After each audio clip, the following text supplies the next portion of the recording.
Within the framework of Interior Ministry's efforts to chase terrorist elements that target armed forces and policemen and undermine the state installations, security forces in the Talul area in northern Sinai managed to foil a suicide terrorist attack against members of a checkpoint. An exchange of fire took place between security forces and terrorists, which resulted in the killing of a terrorist and a confiscation of an explosive belt, 2 hand bombs, an automatic gun machine, and 112 bullets.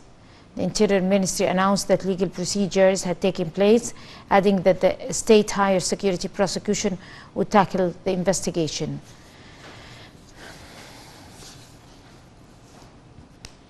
And Prime Minister Mustafa Madbouli announced the launch of National Strategy for Climate Change COP27.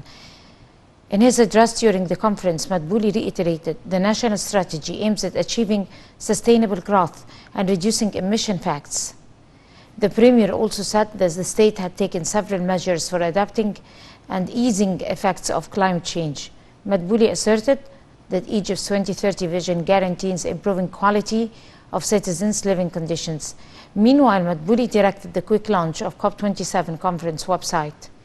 During a session discussing the impacts of climate change over several sectors, ministers of environment, planning and petroleum illustrated procedures taken by their ministries to confront climate change repercussions.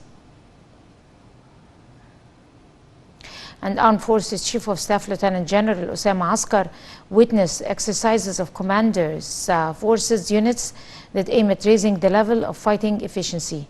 Askar hailed the high level of readiness and high spirit of the troops.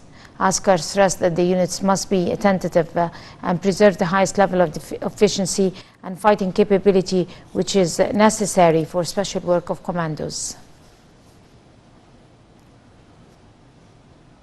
And within the framework of Interior Ministry's efforts to detect fraud, hard currency trade, and money laundering crimes, security forces in Gharbiya, Ismailia, and Red Sea governorates arrested 4 criminals for deceiving citizens and seizing around £9 million.